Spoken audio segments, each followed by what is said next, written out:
and being much more affectionate than she had been with me in months. My heart broke into 1,000 pieces at that moment, but I didn't let anger blind me. I knew that if I acted rashly, I could lose everything. Instead of confronting her immediately, I began to gather evidence. I hired a private investigator to follow Claudia and confirm my suspicions. For weeks, he sent me photos and videos of the two of them together, holding hands, kissing, and entering hotels.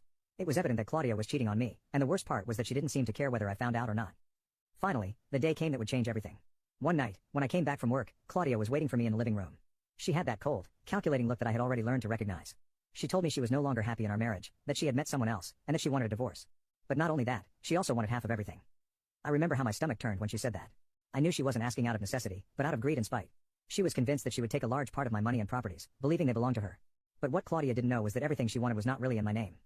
I decided to go with the flow, showing no emotion, and simply accepted the divorce. I told her that, of course, there was no problem, and that we would settle everything as soon as possible.